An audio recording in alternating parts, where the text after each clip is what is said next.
What to eat and how to eat healthily are the two questions that people ask themselves on a daily basis. The concern is simple yet important for each and every family. However, not everyone is able to put together a well-rounded recipe with all micronutrients taken into account. And facing the current food market, we have to admit that healthy food choices are becoming more expensive. The history of using linear programming to optimize people's diet could be traced back to 1950s. It is widely applied to public policy making in both developed and developing countries, providing advice to people with different income levels and nutritional needs.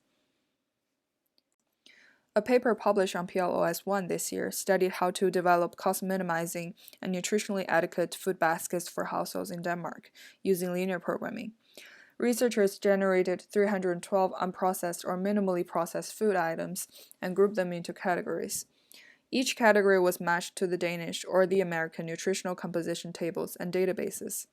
The price of food was collected from 5 discount retailers. The objective function of the linear program is to minimize the total cost for different food baskets. The decision variables are dummy variables that define whether a food was chosen and at what weight.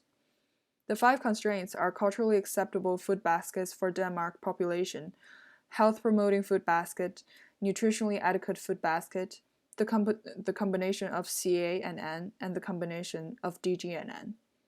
LP is used to construct 5 different food baskets under these constraints.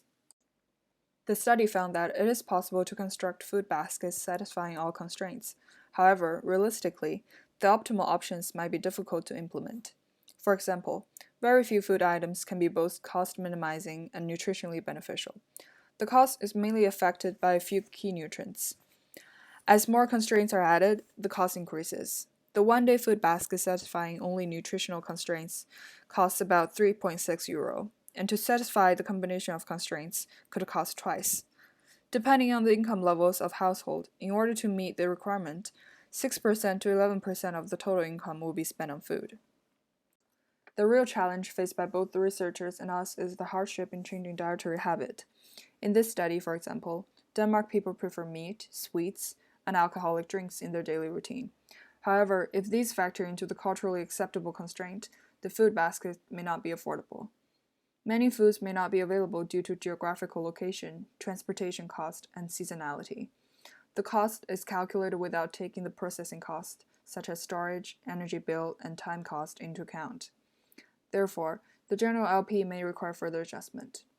Overall, the study provides the possibility to eat healthily and economically at the same time, and allows us to be more mindful about what are on the dinner table every day.